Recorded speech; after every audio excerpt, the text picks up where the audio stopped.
Greetings everyone, and welcome back to Pep Organ. Today I'd like to talk about 10 things that I do own. In a recent video I talked about 10 things that I don't own, 10 common kind of items, and that was part of my minimalist journey. But today I'm going to talk about things that I do own, unique things that perhaps you may not have, but may interest you. So let's get right into it. The first thing that I own, which is a bit unusual, is this iPhone here. Now, iPhones are pretty common, right? But this is a iPhone SE, the first generation. So it's actually 9 years old, and it still works wonderfully. I haven't had this exact one, but I've had models of this same type since they first came out back in 2016, and I've absolutely loved it. It's such a cool pocketable device. It's really small. I'm not sure if you can see on the camera, but it's a very small device, only 4 inches. It was one of the last devices that Steve Jobs had a part in designing. So it has the real build quality and design that's just beautiful.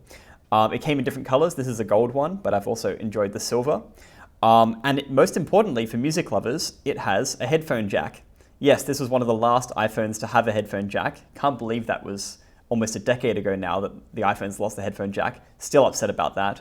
But this iPhone here, being small, being pocketable, is really great. I love it. I use it every day. But also, because it's so small, it's out of the way when I don't actually want it. It has modern features though. Even though it's that old, it still does a lot of things. It has Touch ID to unlock. It has Apple Pay, so that's great, you know, for buying stuff. And yeah, the headphone jack just makes it just so much better. And the square design, which has obviously come back in recent years, is just wonderful. So, iPhone SE, but a special mention with that one to something even more unique, which is this little thing here. It's called the iPad keyboard dock. This was released in 2010 for the very original iPad. In fact, that's what it's supposed to look like there with the original iPad connector. This was designed for the iPad and only for the iPad. Apple didn't say it supported anything else. And the idea was that you hook your iPad on and you can write and have a actual usable keyboard. Really, really nice quality keyboard. Quite heavy actually, quite a lot of heft. But what you can do is you can plug in one of these, a little 30-pin to lightning adapter into there. And then you can plug in any lightning device. So that includes the iPhone. And so what I do is I plug it in like this. It can seem a little weird at first, but basically you put this on a table, you've got an extremely solid writing little station there. And I use that for texting or long emails. You know, whenever I need to write something long, this gets out and I love it. At the very back of it, you've got a charger, so you can charge it while you're using it, and even a headphone slot on it. So like that's really cool, really useful. And this thing, because I just hate Bluetooth, I don't like using Bluetooth devices. I just find them unreliable. I don't have to worry about batteries with this. I literally just plug this thing in and away I'm going, making my texting and doing all my stuff. So that's the iPad keyboard dock with the iPhone SE first gen. The second thing on my list of things to show you is, well, the one right there, the Hulkwork Organ. This thing you've seen before. It's a 3-manual Hulkwork organ. It was built by Ian Sell of Virtual Pipe Organs Australia. What he does is he basically orders the parts, like the keyboards. You can customize however you'd like it. But then he does all the beautiful woodwork carpentry that you can see. And so he constructs it. And that's great because as someone who doesn't know how to do any of this, it was really helpful to have someone build the whole thing and just deliver it, and then it's done. The screens were basically mine, and you can customize them however you want. You can have touch screens, and you can change the computer, all those things. But he built the case, and the keyboards are excellent. I've had that for more than 10 years now. So my Hulkwork organ is a solid part, and I also teach on it too. Sitting right next to the Hulkwork organ, a little bit smaller, is this one here. That is the reed organ.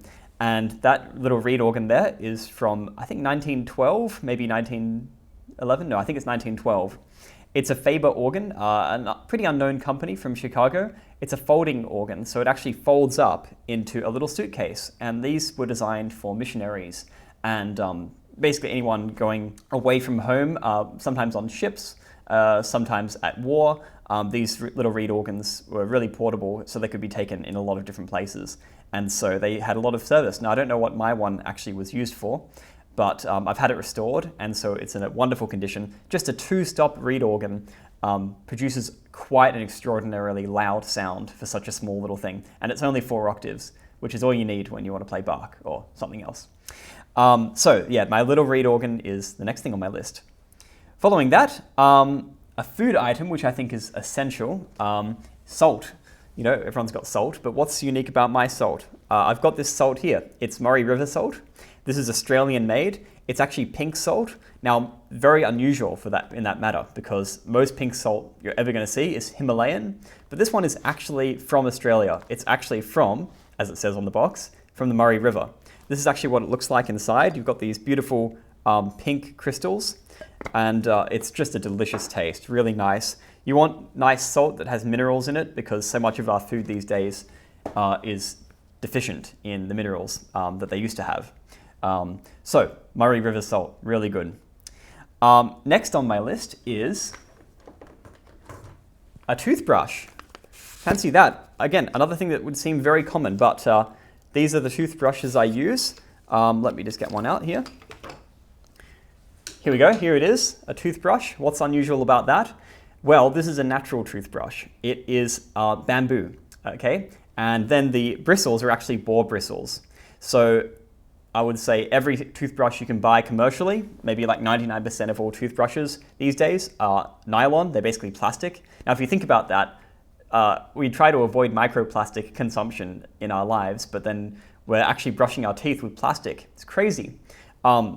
There was already a solution naturally in the world, and it's called boar bristle. So this is what everyone used to brush their teeth with for centuries, until about 100 years ago, until they started replacing them with plastic.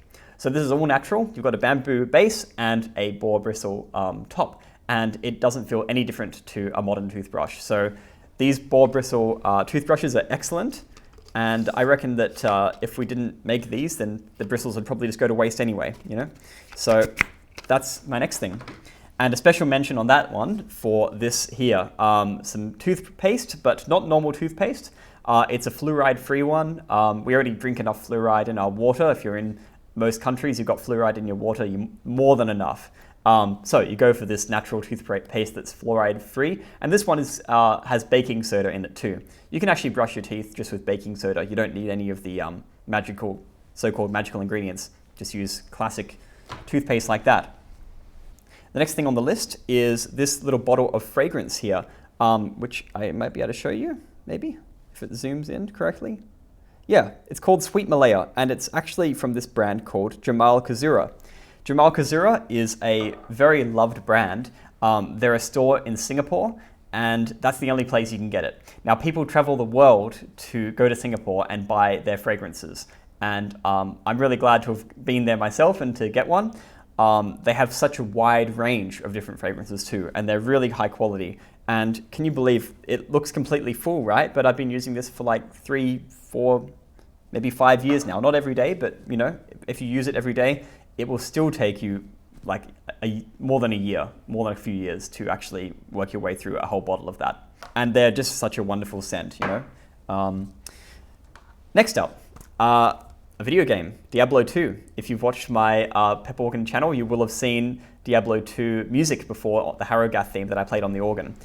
This game is not actually demonic. I mean, it looks like it's demonic and kind of anti-Christian, but it's quite the opposite. You're a character who is fighting against demons and eventually against Diablo, who is kind of like the devil. It's a wonderful game, very, very complex, very interesting, very unique. And I don't think any game has ever really matched its level of complexity and sort of enjoyment just to play it. Maybe not the easiest thing for modern gamers to get into, but it just has such an appeal, and I've been playing it for a very long time. Oh, and look, we've got little Bunny joining us down here. I should have put Bunny on the list, but I did not, because there are other things to talk about.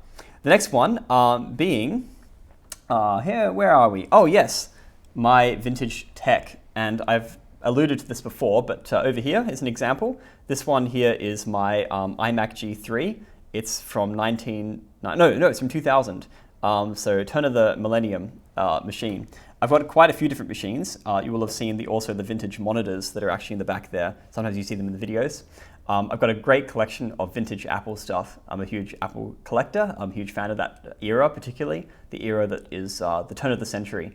Really interesting design, so many innovations at the time, but also in design, just really nice, colorful products and beautiful plastics.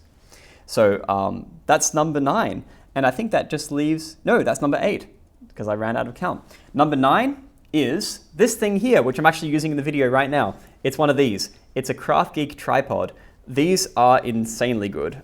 So basically it's a tripod, but it folds up into a really portable little carrier. You can use it for any size of phone like this, but you can also buy an adapter on the website that lets you actually expand it and carry an iPad, and then you can basically use it like an iPad music stand. Really cool. This thing also folds out like really, really far, so it does serve lots of different functions, as well as being a tripod for my videos. But the best thing about that is that if you go to the website, it's called CraftGeek, you go to their website and you use the discount code PEPORGAN, you'll actually get a discount. So there you go. CraftGeek, I actually believe in that product. I think it's really good. And that brings us to the last thing, which you've been looking at for the whole video. It's this hat. I love hats. I've been wearing them for years now. Not this exact one, but different colors, shades of this, and different kinds. I originally just wore hats because in summer I wanted to keep my head cool, but then when I got to winter I realized that I was also keeping my head warm. So, you know, hats have such a great utility, such a great function, and even on top of that, when it rains, I often just don't worry about an umbrella. I've got a hat, I've got a coat, so I don't really need to worry about the weather in any case anyway. So those are the 10 things that I own. I hope you found this interesting. I hope you found it maybe unique. But let's talk about what you guys have. Maybe you have some really interesting things. Maybe you have some interesting collections. I'd love to hear about that in the comments. So thanks for watching, and I'll see you in the next one.